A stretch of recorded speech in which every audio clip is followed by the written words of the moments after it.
pag-uwi. Hmm? Andiyan sundo mo? Hindi niya ako susunduin. Oh, bakit naman?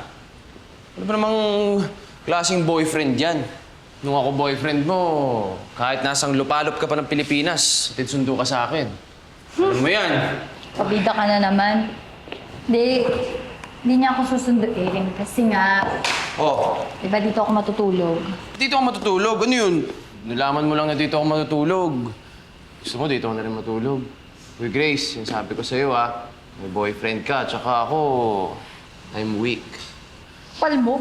Never. Hindi na mabiro to. Ako naman, sungit mo. Kumain ka na ba? Kanina. Nagpadala ako ng pagkain kay Mike kasi nga, sabi ko dito ako matutulog.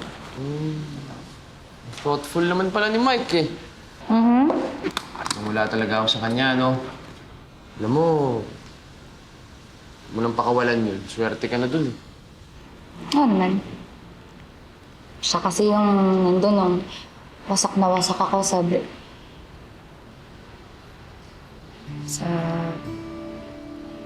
breakup natin. Nandun siya. Every step of the way. Alam mo, lalo lang ako nakukonsensya sa mga sinasabi mo. Pero sige, gets ko naman eh.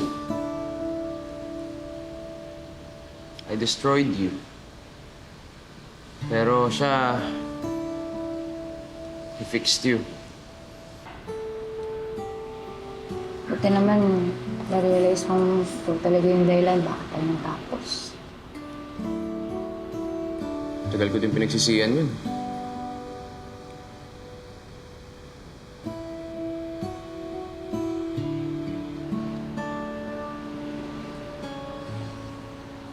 Yan. No.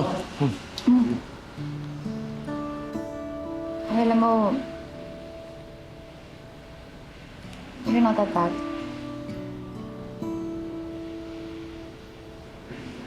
I also had my happy days with you.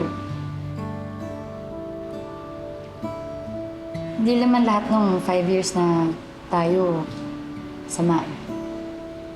Ha? Pero Grace, I tried my best.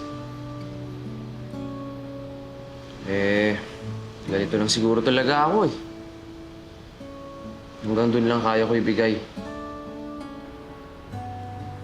Ikaw naniniwala doon?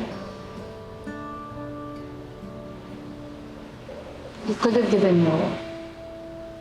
Pero, you refused to.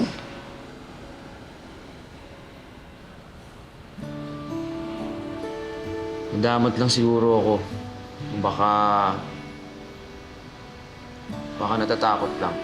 Siguro dahil kay Mama, sobra kasi siyang nasaktan na binigay niya lahat kay Papa.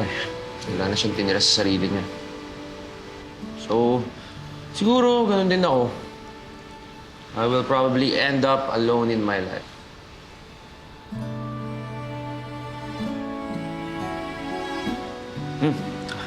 Oh, ka pa. Di na. Kumain na ako. Wala lang. Yan.